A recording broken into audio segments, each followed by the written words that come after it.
Hello everyone and welcome to Traveler 360. I'm Tony Adebato and joining me today is AAA's packing expert, Debby Calvert. Welcome back, Debby. Thank you so much for having me again. So today we're going to talk about packing a carry-on suitcase for your next flight. A lot of us are getting back to the air travel and we want to make sure we know how to pack the carry-on the best way possible. So why don't we start with how you choose your carry-on bag? Absolutely. So there are a couple factors that you should consider when you're choosing your carry-on. The material that it's made out of, how large it is, if it has 2 or 4 wheels, and if it's soft side or hard side. The most important thing is how large is it. On a domestic flight, carry-on should be about 45 inches. It's 22 by 14 by 9. So that way it'll fit in the overhead compartment. Okay. If you're traveling internationally, however, some of the guidelines are a little smaller. So I do recommend that all travelers check with the airline on which they're flying, so that way they know exactly the guidelines to follow. Great, that makes a lot of sense. Now I think you're also allowed 1 personal item, right? You are, so 1 carry-on and 1 personal item. The thing about the personal item is it has to be able to fit under the seat in front of you, so it doesn't go overhead. And I see that's a pretty large personal item. That actually fits under the seat. It really does. It does. Great. It folds down and it does fit. I like to choose a tote. You could take a backpack or a purse, whatever you like, but I use the tote because I can put a lot of things in it. My purse, my tablet. I also like to take a change of clothing with me and my toiletries. And then again, all of that packed into the 1 bag just counts as the 1 personal item. Absolutely. That's absolutely. Great. So my toiletries, I pack in a 311 bag.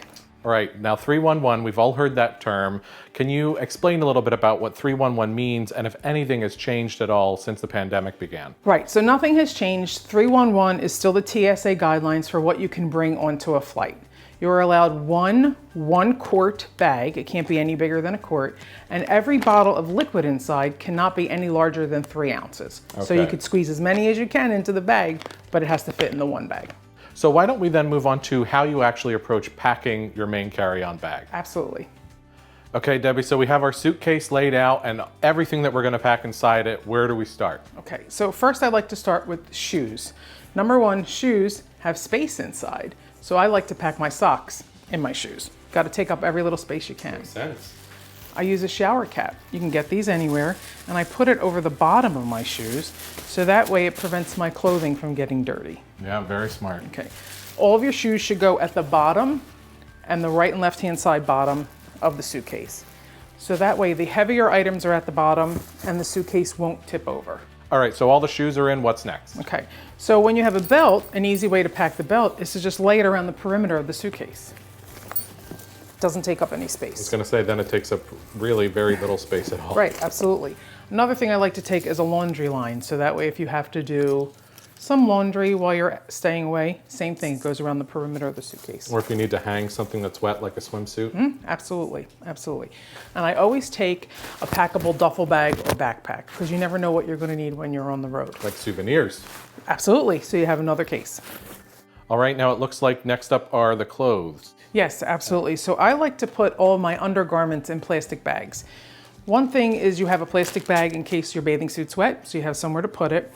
A second reason is because it's sanitary. If TSA searches your bags and they have their dirty gloves on, they're not touching all of your undergarments. I never would have thought of that. Right, so I just place them in the bag next.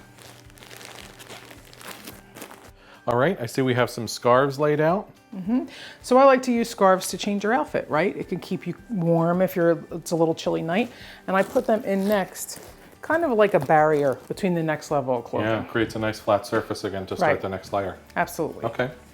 And then all of my shirts and dresses that could wrinkle, I pack in dry cleaner bags. And you want to make sure the dry cleaner bags don't have any print on them, so that way it doesn't get on your clothes. Okay? And you lay the dry cleaner bags hanging out of the suitcase crossways.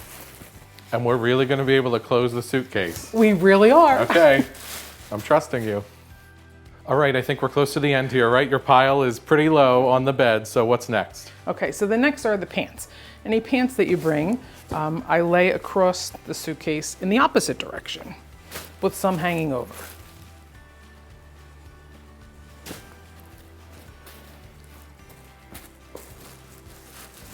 And then I take my cotton shirts and I roll them. So some people like to roll all of the clothes that they pack. I don't like to roll everything. I like a combination method. And you take your rolled shirts And you roll lay them to here. help prevent wrinkles, right? Yes, absolutely. Everything here is to prevent wrinkles. So then we're going to take the pants and we're going to fold them over the rolled shirts. It's like you're wrapping a present. Right.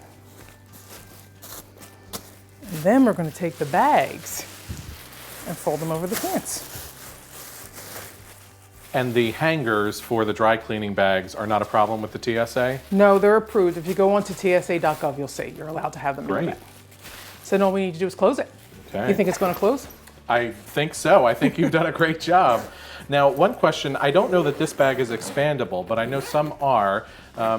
Is it okay to expand your carry-on bag? So this bag is expandable, and I would suggest no, not expanding it if you're going to carry it on, because once it's expanded, it may be too wide to fit in the overhead compartment. So the bag is all packed. I think we're ready to go. Deb, is there one thing that you want everybody to think about as a takeaway? If they've learned nothing else from you today, what else do you want to share? That they need to check the airline regulations to find out how big of a carry-on you can take with you, because they differ from airline to airline. Okay, great. Well, thank you so much for joining us and for demonstrating how to pack that carry-on bag. We appreciate it, and thank you all for joining us. If you'd like any more information, please visit AAA.com/travel.